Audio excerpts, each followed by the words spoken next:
श्री अरुण सागर जी, जिलाध्यक्ष श्री कृष्णनंद मिश्र जी, लोकसभा के प्रभारी रामगोपाल मिश्रा जी, जिला पंचायत अध्यक्ष श्रीमती ममता यादव जी, महानगर अध्यक्ष शिल्पी गुप्ता जी, विधायक कटरा श्री वीर विक्रम सिंह जी, मान्य विधायकगण श्री चेतराम जी, हरिप्रकाश वर्मा जी, श्रीमती सोलोना कुशवाहा जी, विधान परिषद सदस्य डॉक्टर सुधीर गुप्ता जी, लोकसभा के संयोजक अरुण गुप्ता जी, अध्यक्ष जिला सहकारी बैंक श्री धर्मेंद्र प्रताप सिंह राठौर जी, महापौर श्रीमती अर्चना वर्मा जी और भारतीय जनता पार्टी के हमारे सभी पदाधिकारी और उपस्थित बहनों और भाइयों, काकोरी ट्रेन एक्शन के महानायक पंडित राम प्रसाद बिस्मिल, अस्फाउल्लाह खां और ठाकुर रोशन सिंह की इस पावन धरा को मैं नमन करते हुए, इस भीषण गर्मी में भी आप इस जनसभा में आए हैं और लोकतंत्र को पुष्ट करने के लिए, मजबूत बनने के लिए, अपनी सहभागिता के लिए मोदी जी के विकसित भारत की संकल्पना को साकार करने में अपना योगदान दे रहे हैं। इसके लिए बहनों और भाइयों, मैं आप सबका हृदय से अभिनंदन करता हूं, स्वागत करता हूं। बहनों और भाइयों, जब मैं यहां आ रहा था तो मैं देख के भौचक था कि शाहजहांपुर एक ऐसा जिला है जहां लाड साहब का जुलूस भी निकलता है और वहां पर ने लाड साहब के जुलूस का बड़ा अच्छे ढंग से स्वागत करते हैं, मैंने सुना है। और खन्ना जी कहीं भी हो लेकिन लाड साहब के जुलूस में भाग लेने के लिए जरूर आते हैं। लेकिन बहनों और भाइयों, अभी भी खुदागंज और अल्लाहगंज जैसे कस्बे भी यहां पर हैं और इसीलिए मैं आप सबका आह्वान करने के लिए आया हूं। मोदी जी ने कहा है ना, आजादी के अमृत महोत्सव के मुख्य समारोह को संबोधित करते हुए उन्होंने पंच प्रण की बात की। पंच प्रण में गुलामी के अंशों को समाप्त करना और विरासत का सम्मान करना। हमें भारत और भारतीयता पर गौरव की अनुभूति होनी चाहिए। भारत के विकास को हम लोग मन वचन कर्म से आगे बढ़ाने का कार्य करेंगे और अपनी विरासत का सम्मान भी करेंगे। अयोध्या में राम मंदिर का निर्माण हो, काशी में काशी विश्वनाथ धाम का हो, या फिर शाहजहांपुर में अमर शहीदों का भव्य म्यूजियम बनाने का कार्य हो, या फिर शाहजहांपुर के हनुमत धाम में विराट बजरंगबली की प्रतिमा को स्थापित करने का कार्य हो, ये सभी विरासत का सम्मान है। और बहनों और भाइयों, उसी विरासत के सम्मान के साथ जोड़ने के लिए आज ठाकुर रोशन सिंह के इस पावन धरा पर, अमर शहीद ठाकुर रोशन सिंह के इस पावन धरा पर आकर के इस धरा को नमन करने का मुझे सौभाग्य प्राप्त हो रहा है। मैं इसके लिए आयोजकों को हृदय से धन्यवाद देता हूं और आप सबके आगमन के लिए भी आपका मैं अभिनंदन करता हूं। बहनों और भाइयों, मैं आज से लगभग 5 वर्ष पहले इस धरती पर आया था। मैं यहां आया था तब ठाकुर रोशन सिंह के नाम पर एक महाविद्यालय के निर्माण के कार्यक्रम को हम लोगों ने आगे बढ़ाया था। बहनों और भाइयों, इन शहीदों के शौर्य और पराक्रम का, उनके त्याग और बलिदान का परिणाम है कि आज हम सबको आजादी मिली है। इस आजाद भारत में हम अपने अनुसार योजनाएं बना पा रहे हैं, बिना भेदभाव के समाज के हर तबके को सम्मान मिल पा रहा है।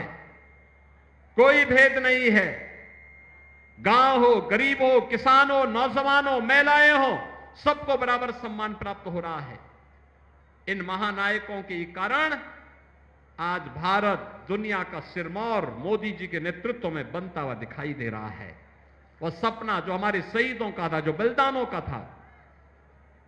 क्या कहा था पंडित राम प्रसाद बिस्मिल ने? यही तो कहा था जब फांसी हो रही थी। जेलर ने पूछा था क्या अंतिम इच्छा है।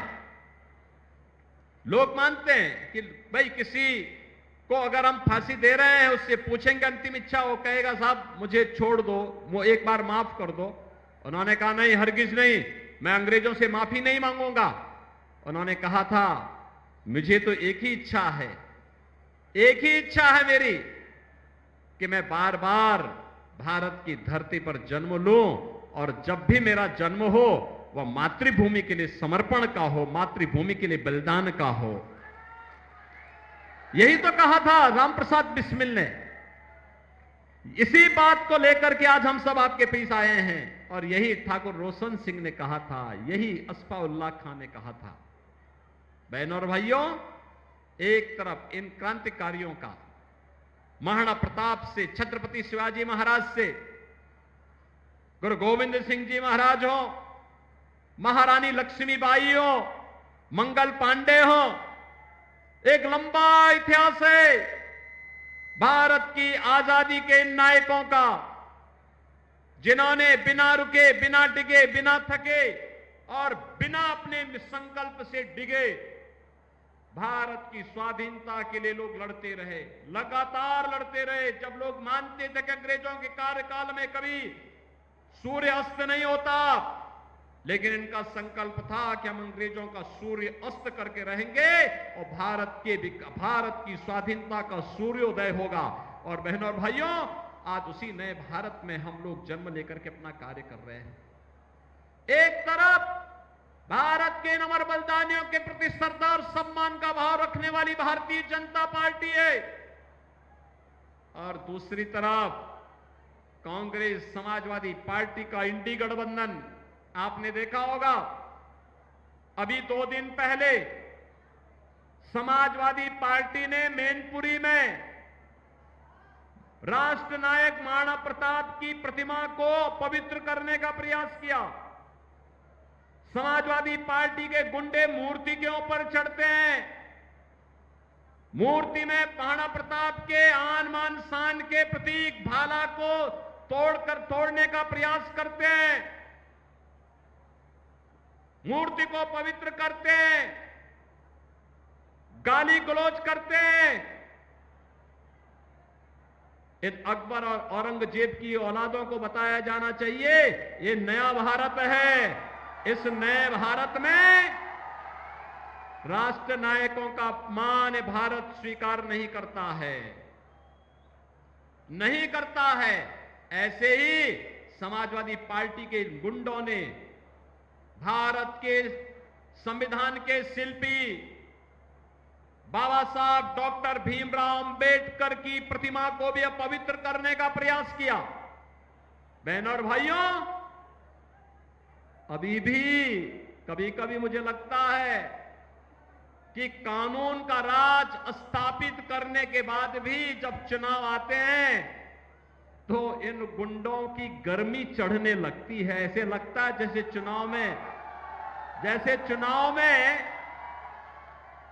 चुनाव आते ही इनको लगने लगता है कि जैसे अब ये लोग फिर से जनता पे अपना कहर ढाने लग जाएंगे। लेकिन इनकी गफलत है ये। भारतीय जनता पार्टी जनता जनार्दन के आशीर्वाद से उनकी सेवा करते हुए प्रधानमंत्री मोदी जी के नेतृत्व में लगातार कार्य कर रही है और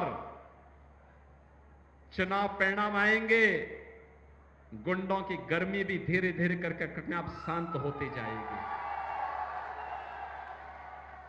बहनों और भाइयों, आज देश अपने आजादी के अमृत काल में प्रवेश कर गया है और अमृत काल का संकल्प क्या है? विकसित भारत। क्या संकल्प है? विकसित भारत, आत्मनिर्भर भारत।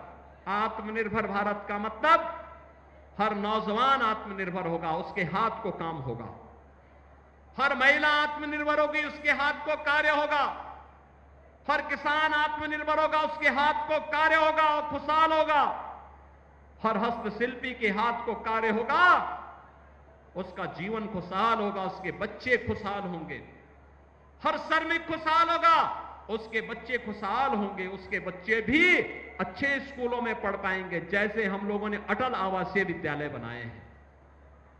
बहनों और भाइयों, और जब आत्मनिर्भर भारत होगा, वही आत्मनिर्भर भारत विकसित भारत की संकल्पना को साकार करेगा।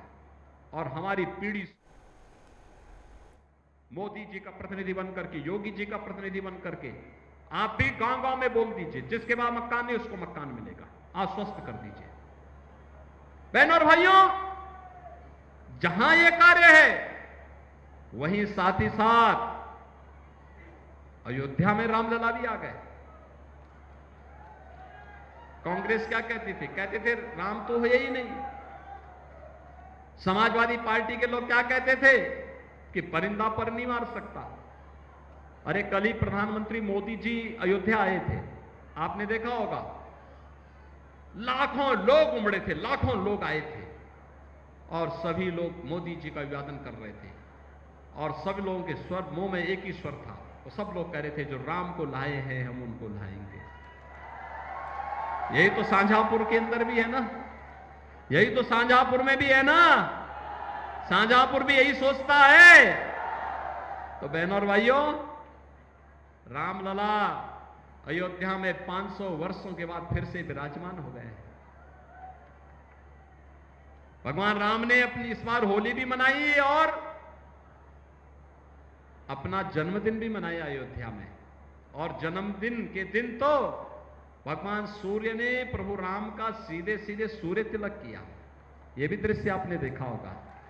बहनों और भाइयों, हमारी पीढ़ी कितनी सौभाग्यशाली है, जिस शुभ कार्य को कई पीढ़ियां नहीं देख पाई, उस शुभ कार्य को हमारी पीढ़ी देख रही है, अपनी आंखों से देख रही है, महसूस कर रही है, उसके साथ सहभागी बन रही है। इससे ज्यादा सौभाग्य और क्या हो सकता है? बहनों और भाइयों, इसीलिए तो राम प्रसाद बिस्मिल ने कहा था कि इस भारत वर्ष में 100 बार मेरा जन्म हो, कारण सदा ही मृत्यु का देशोपकारक कर्म हो। और मुझे लगता है कि ये पंडित राम प्रसाद बिस्मिल और ठाकुर रोशन सिंह का यह संकल्प आज साकार हो रहा है। और उससे संकल्प करने के लिए आज हम आपके बीच आए हैं। भारतीय जनता पार्टी ने श्री अरुण कुमार सागर को फिर से अपना प्रत्याशी बनाकर के आपके बीच उतार के भेजा है। बहनों और भाइयों, वे भारतीय जनता पार्टी के प्रत्याशी हैं। कमल चुनाव चिन्ह पर पड़ने वाला एक एक वोट ये सीधे मोदी जी के खाते में जाएगा। मोदी जी को तीसरी बार देश का प्रधानमंत्री बनाएगा। मोदी जी का प्रधानमंत्री बनने का मतलब दुनिया की ताकत के रूप में उभरता हुआ भारत, विकसित भारत, आत्मनिर्भर भारत, ऐसा भारत जिसको कोई दुश्मन आंख नहीं दिखाएगा। और उस भारत के अंदर आपका भी सम्मान सुरक्षित होगा, आपके घर में भी समृद्धि आएगी, आपके यहां भी विकास होगा। और उसी के लिए हम लोग आए हैं। अरुण कुमार सागर को भारतीय जनता पार्टी ने अपना प्रत्याशी बनाया है। भारतीय जनता पार्टी के प्रत्याशी हैं निषाद पार्टी ने, राजभर पार्टी ने, अपना दल ने, राष्ट्रीय लोक दल ने भी इन्हें अपना समर्थन दिया है। ये सभी लोग उनके साथ सहभागी बन रहे हैं। आप भी अरुण कुमार सागर को अपना आशीर्वाद देने को तैयार है ना? कमल चुनाव चिन्ह पर तैयार है? अरे जोर से बोलो शाहजहांपुर वालों, सहमत हैं? सभी लोग सहमत हैं? लेकिन बहनों और भाइयों, इसके लिए आपको एक काम करना पड़ेगा। 13 मई को तो वोट स्वयं तो डालना पड़ेगा। हर व्यक्ति को 2-2 परिवारों की जिम्मेदारी लेनी पड़ेगी मतदान स्थल पर ले जाने की। ले जाएंगे? और अभी आपके लिए प्रचार का समय है। आज बहनों और भाइयों 6 मई हो गई, लगभग 6 दिन प्रचार के। इन 6 दिनों में आप कम से कम 4-4 घंटे देश के लिए कमल चुनाव चिन्ह का समर्थन मांगने के लिए क्या घर घर जाएंगे? मोदी जी का प्रतिनिधि बनकर के जाएंगे? अरुण सागर बनकर के जाएंगे? वोट मांगेंगे? लोगों को बताएंगे कि हमें विकसित भारत बनाना है ना? तो बहनों और भाइयों, इसी के लिए मैं और हमारा पूरा मंच आपसे अपील कर रहा है। घर घर जाएंगे, मोदी जी को फिर से प्रधानमंत्री बनाएंगे और मोदी जी के प्रधानमंत्री बनाने में शाहजहांपुर का योगदान होगा। इसके लिए अरुण सागर को यहां से जिता करके भेजेंगे। सहमत हैं? सहमत है ना? तो फिर मेरे साथ बोलेंगे दोनों हाथ उठा करके, भारत माता की, भारत माता की, भारत माता की। तो शाहजहांपुर से सीएम योगी आदित्यनाथ को आप सुन रहे थे, चुनावी जनसभा को संबोधित कर रहे थे। शाहजहांपुर वो क्षेत्र है लोकसभा का जहां 13 मई को मतदान होना है, यानी कि चौथे चरण में ये मतदान होना है। और चौथे चरण के लिए बीजेपी लगातार तैयार नजर आ रही है। जगह जगह चौथे चरण जहां पर लोकसभा का चुनाव होने वाला है, उन सीटों पर प्रचार प्रसार करते हुए नजर आ रही है, चाहे कानपुर हो। और आज की तस्वीर ये शाहजहांपुर, जहां सीएम योगी आदित्यनाथ पहुंचे हुए हैं। अरुण सागर जो कि बीजेपी से प्रत्याशी हैं, उनके पक्ष में वोटिंग की अपील करते हुए और बीजेपी के पक्ष में जनसमर्थन जुटाते हुए सीएम योगी आदित्यनाथ नजर आ रहे हैं। इसके साथ ही आपको बता दें, इनका सीधा मुकाबला राजेश कश्यप से है, जो कि समाजवादी पार्टी के उम्मीदवार हैं। तो चौथा चरण जहां कानपुर, अकबरपुर, बहराइच, उन्नाव, कन्नौज, ये वो सीटें हैं जहां चौथे चरण का मतदान होगा।